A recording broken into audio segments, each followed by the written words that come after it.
My ex-girlfriend's in trouble. I have to go pick her up. My husband said this as he gazed at a woman as if he was drawn to her. I was astonished and dumbfounded by his sudden outburst. It happened on our wedding day, as we were driving to the venue. He slammed on the brakes and stopped, seeming to watch the situation for a while. The woman my husband was looking at was carrying a heavy load of luggage, struggling with it. And then, suddenly flustered, he said to me, "You're in the way. Get out, now." My name is Harper. I'm a 29-year-old nurse. I met my husband Kevin, who is the same age as me, through a friend's introduction. I'm so busy with work, I hardly have time for dating. But if I meet the right person, I'd like to get married. I had said this absurd request to a friend, who then told me, "I know someone perfect for you. I'll bring them over sometime."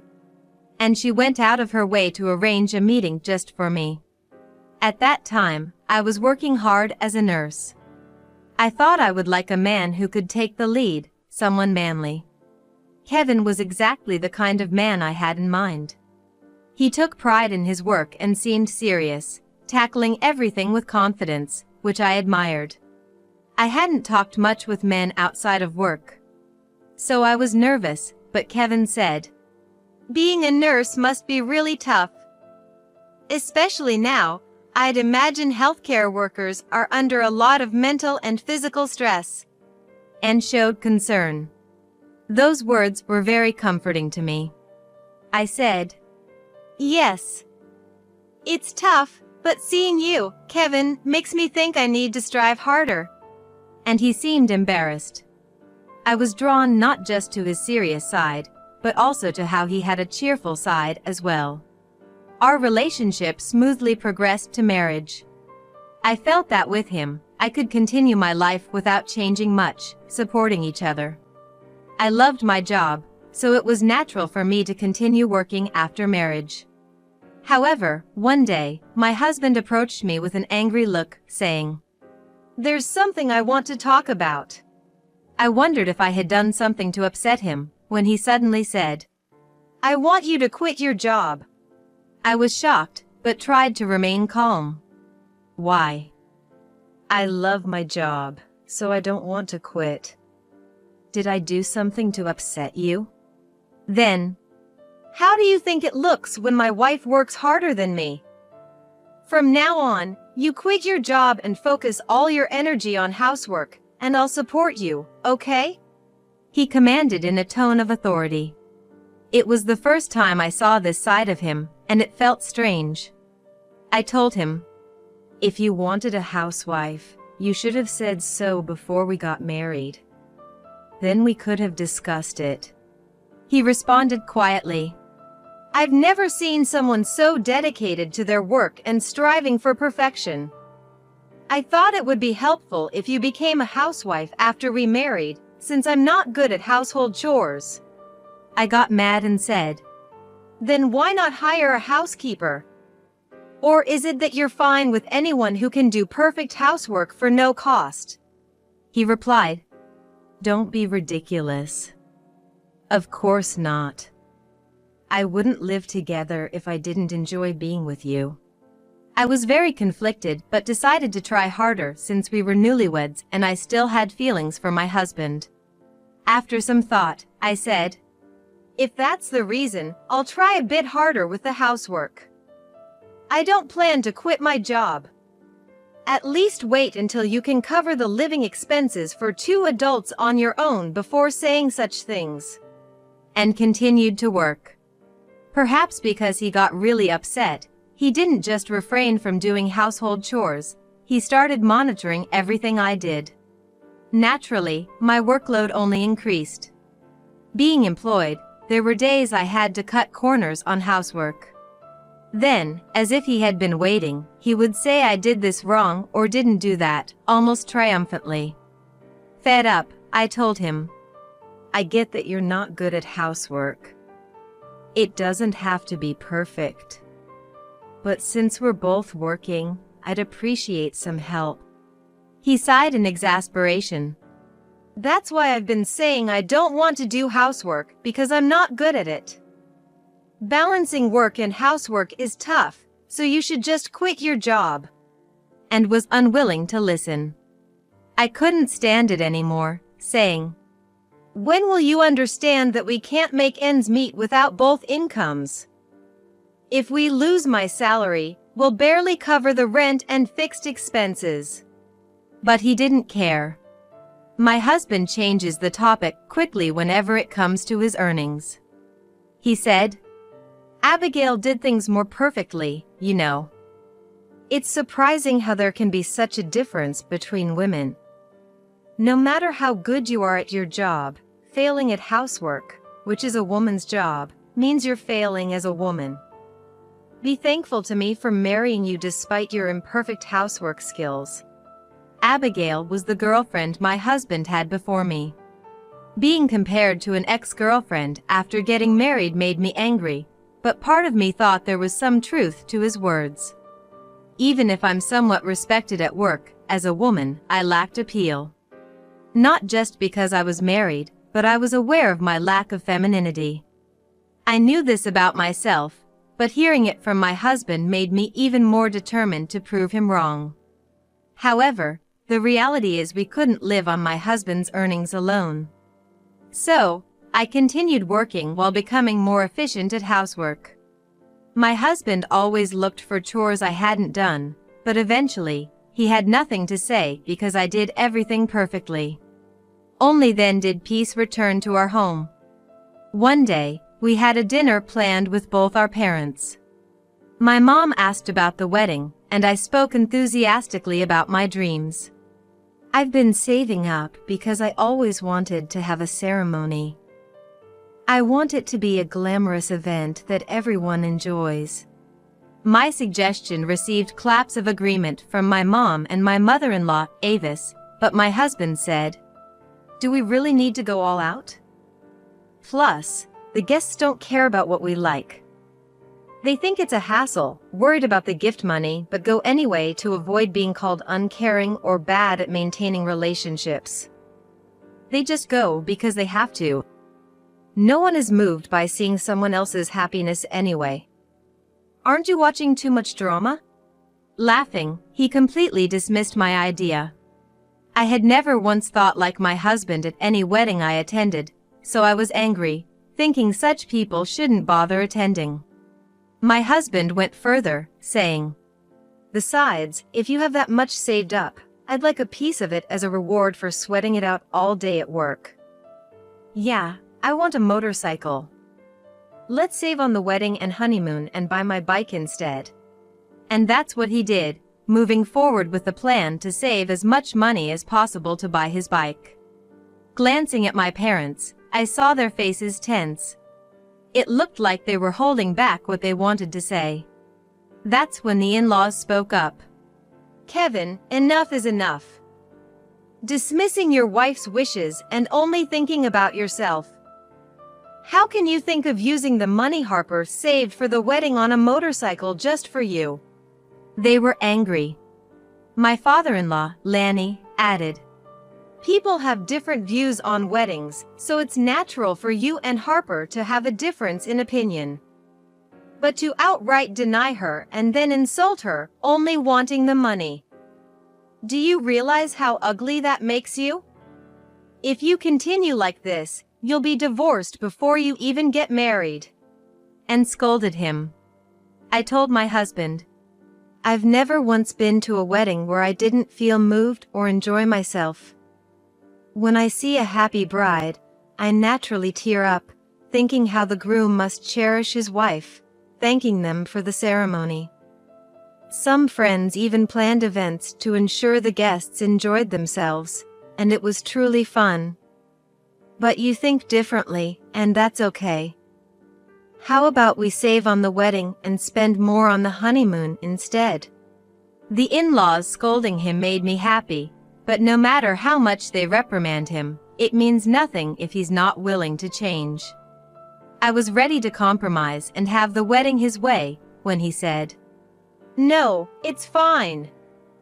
I'll grant all your wishes. If you liked the weddings you've been to so much, why don't we make it even better than those? He suddenly became serious. My husband doesn't like being compared to others. And being told by his parents that we might end up divorced seemed to have made him reflect. Our parents looked relieved and advised. It'll be busy, but try to talk as much as possible. It's wrong to force only one's opinion, but it's also wrong to stay silent.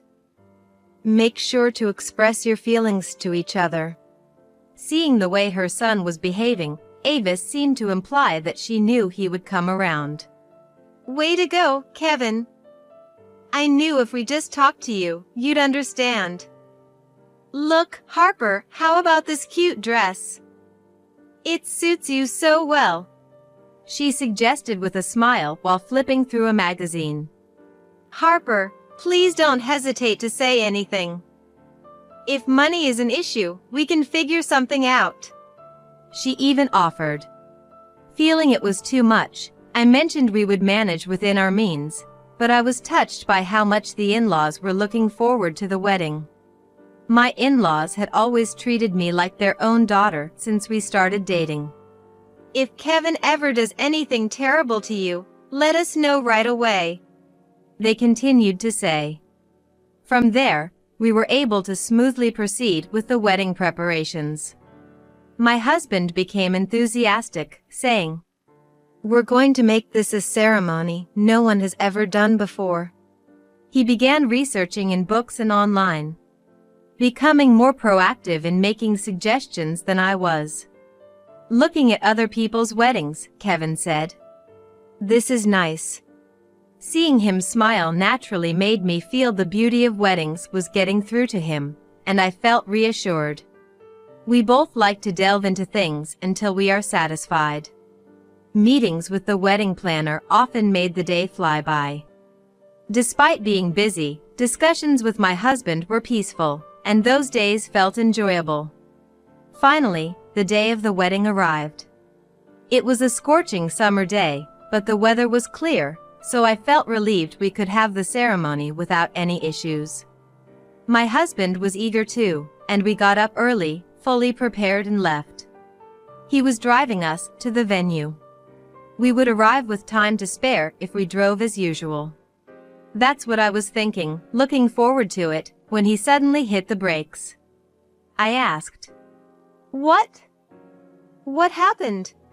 Startled. There was no apparent danger, and I couldn't understand why he had stopped so abruptly. Then he said, "I'll pull over for a bit." And he pulled the car over. Suddenly, he said, "Yeah, I thought so. Abigail is there," and stared at a woman walking on the sidewalk for a while. I was shocked and dumbfounded by his sudden outburst. It seemed Abigail was struggling with heavy luggage, occasionally stopping to rest. From my husband's reaction, I wondered if he was considering helping her because she seemed to be having a hard time. Though I felt complex emotions watching him stare, I was relieved when he started driving again. Honestly, I felt he might still have feelings for his ex-girlfriend since he always compared me to her. My husband compares everything I do to his ex-girlfriend and complains that I'm not good enough. I was worried such a thing wouldn't happen on our wedding day, but it turned out to be an unfounded fear. However, once we lost sight of Abigail after several failed attempts to see her, he pulled the car over again, looked at me, and smiled. "You're in the way, so get out of the car." I was so shocked, I went blank. "What? Why? She didn't even ask you to give her a ride, and you're going to go talk to her? You know it's our wedding day today, don't you?" I asked, but he said, "It's too much for her to carry all that luggage. Just listen to me," and forcefully dragged me out of the car. "You'd better not follow me," he said, and drove off alone. After that, I was too stunned to think and just stood there. I couldn't catch up to the car even if I returned now, and I couldn't call him because my wallet and phone was in the car. I was gradually getting so angry that I didn't feel like having a wedding, but I thought that I would cause trouble if I didn't contact the venue, so I walked towards the venue alone. Even if Kevin didn't show up, I thought I could explain that my valuables were left in the car and the in-laws would help bring them back. Thinking about what to do next, I arrived sooner than expected. Having left home early and the distance not being too much, I managed to arrive on time for our appointment with the venue. However, it was honestly exhausting because I kept walking under the scorching sun without a parasol. As I entered the building and was about to rest, there was my husband, looking utterly dejected. It was understandable that he arrived before me since he was in a car, but why was he here if he went to see Abigail? As I pondered this, Avis seemed to notice me and rushed over in a panic. Harper! I'm really sorry for our foolish son. It was hot, wasn't it? Are you okay? Here, drink this. And offered me water. After gratefully accepting the water, I asked my husband, "What happened to Abigail?" Then he bluntly explained, "She said she didn't need help and ran off. Plus, some guy I don't know shielded Abigail and took her away. So, I had no choice but to come here." He seemed distant. As I looked on bewildered, the in-laws scolded my husband. "As we said before, it's unbelievable that you would leave your wife on your wedding day to approach an ex-girlfriend. We don't expect you to be forgiven, but you need to apologize sincerely." Leaving him utterly disheartened, Avis sadly shared, "Actually, we were too excited and arrived way before the two of you. When Kevin arrived alone, we pressed him about where you were and then understood the situation after hearing the story. I then asked my husband, why didn't you come back for me after Abigail declined? She got really mad at me. Called me a monster. I just lost all motivation to do anything. I figured if I came here, you'd show up eventually, so I thought I'd just wait for you." He responded. Looking closer, I noticed his cheek was swollen and red, later learning that Lanny couldn't hold back and had hit him. As we struggled to shift our mood towards the wedding, Abigail arrived. By her side was an unfamiliar man, introduced as her husband. Abigail's husband glared at Kevin. "Trying to forcefully get a resisting woman into your car, then running away at the sight of someone's face. I heard from Abigail. Weren't you the one who kept pestering her after you broke up? And it's your wedding day today? Leaving your own wife to hit on your ex is the lowest of the low," he said, visibly angry. Abigail then looked at my husband with disdain before turning to me. "We did date, it's true. But we broke up, and I have no interest in him anymore. I never imagined he would leave his wife on his wedding day to approach me. I'm really sorry." I hurried to stop her apology. "Don't be. The one at fault here is him. Don't apologize." Relieved by my words, Abigail let out a sigh. My husband, losing his target for anger, glared at me, tears spilling from his eyes. "If you had just stopped me, this wouldn't have happened. You should have stopped me. Don't you feel any pain seeing me blamed like this?" Disgusted, I was about to retort that he should take responsibility when Abigail and her husband began berating him. Abigail firmly stated, "Enough is enough.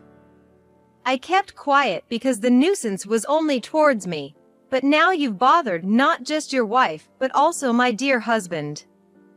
I won't let this go easily." Her husband also scorned. "Who do you think you are? Hurting both your wife and another man's wife and then playing the victim?" I then asked Abigail, "You and your husband did nothing wrong. Instead, we're deeply sorry for the trouble caused by him. Based on his words, he was actually trying to reconcile with you, wasn't he? She sighed deeply. Actually, our home and Kevin's family home are quite close. He's ambushed me pretending it was coincidence multiple times, demanding reconciliation. I've always rejected him clearly but quietly, fearing his quick temper. I kept it from my husband, but I regret not telling him sooner. Before nodding, her husband added, I understand why my wife couldn't tell me before. Seeing how unreasonable he is, arguing wouldn't have made a difference. I don't blame her. I felt they were a wonderfully considerate couple, and even thought they were strangers. I was glad that Abigail found such a good person to marry. I desperately apologized to Abigail. It's okay. If anything, we're the ones who should be sorry. Even when you said you were busy with work, he was imposing on you. I'm truly, deeply sorry. Then, to Kevin, who still looked unconvinced, I yelled, You should apologize too. Your actions have caused trouble for many people. What are you going to do about it? But he only frowned. It was Abigail's husband who got angry at such a demeanor. No need for apologies. With that look on your face, I can't expect any sincere remorse from you. Anyway, I want nothing to do with you. Promise never to go after another man's wife again. As he yelled, Kevin stepped forward in front of Abigail's husband, his face turning red. Abigail was with me before she met you. So, I understand her better than you do, right? I want to get back together. If you're lonely being single, I'm open to swapping wives. Let's do that. She's hardworking and has money. Kevin spoke as if it were a brilliant idea, uttering nonsense.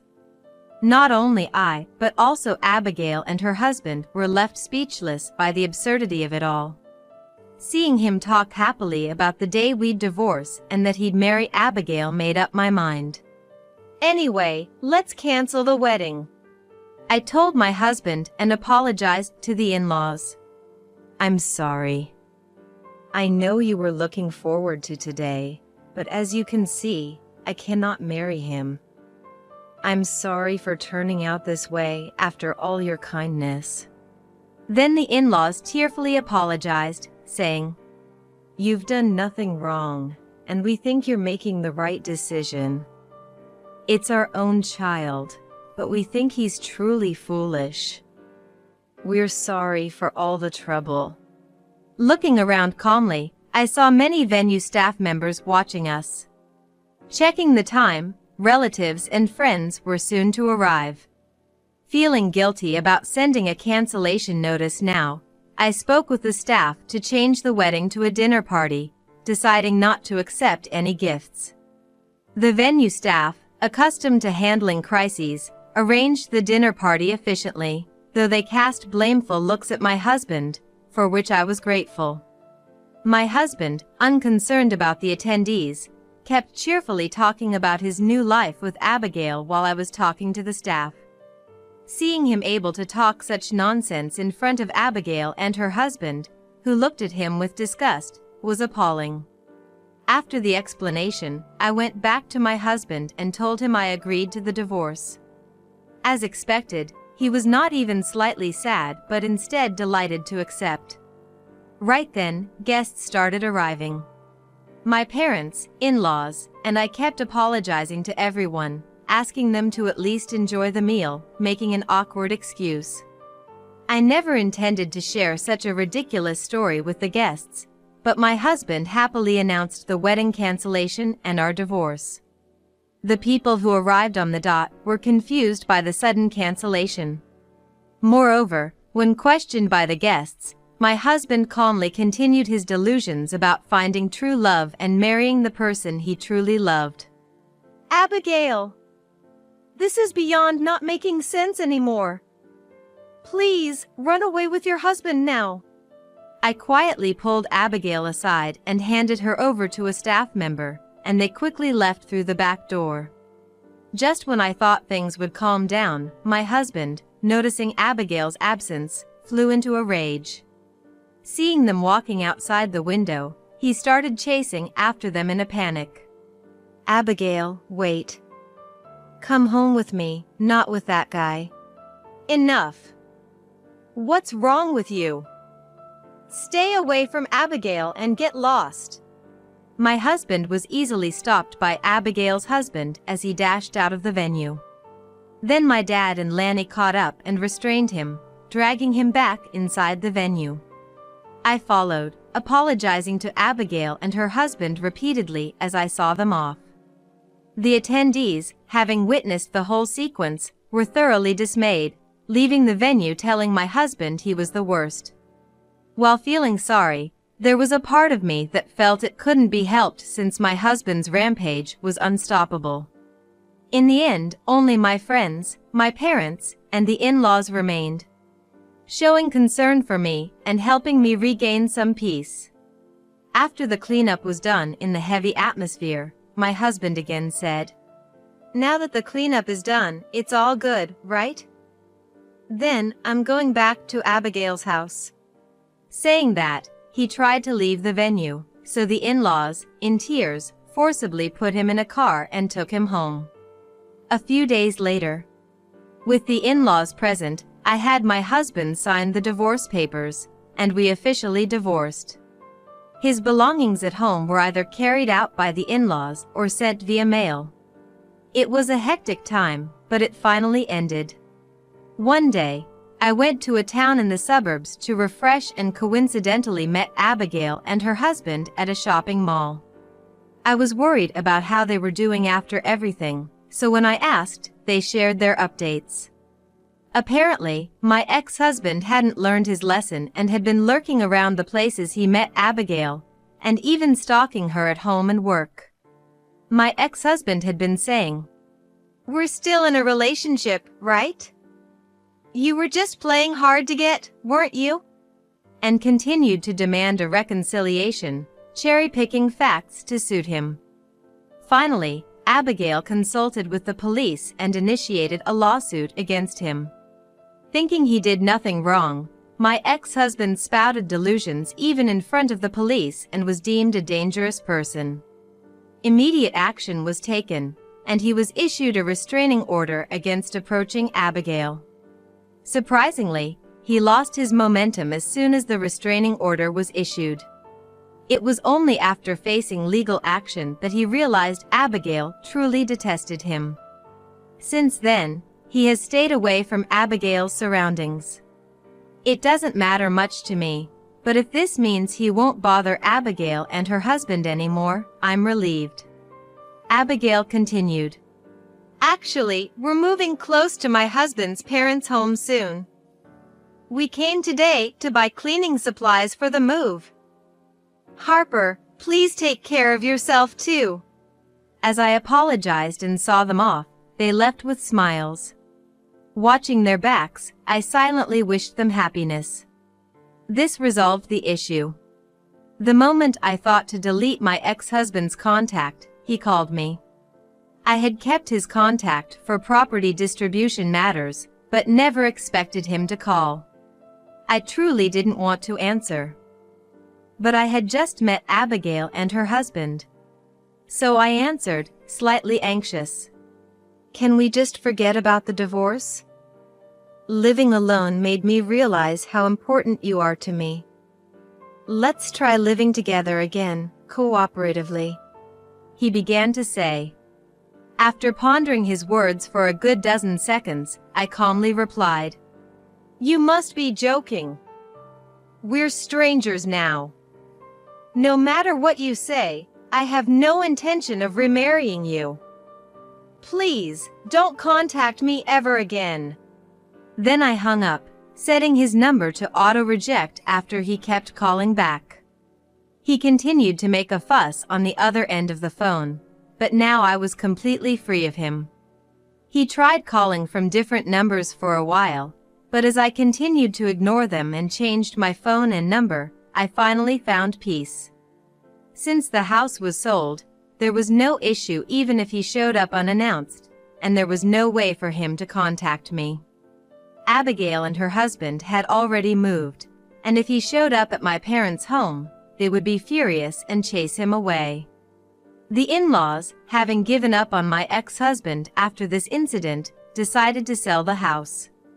This house is close to Abigail's parents' house, so we decided to sell it now. Seeing Avis and Lanny tear up was hard, but I wished for them to live happily, far from my ex-husband. Without a home to return to, Kevin must be wandering alone now. Without knowing each other's whereabouts, and having caused a scene at the wedding, he was isolated by rumors among friends and at work. A friend who worked at the same company said his ostracization at work was severe. Truly a case of reaping what one sows. I hope he genuinely reflects on his actions. As for me, I started a new life from scratch in a new place. I had an opportunity and transferred to a new hospital. My current workplace allows for a balanced work life, enabling me to juggle household chores and work. I'm happy to engage in fulfilling work in a new environment, where I'm also building good relationships. Although divorced, I'm far happier than when I was living with my ex-husband. I've rediscovered my love for my job. I hope for continued peaceful days.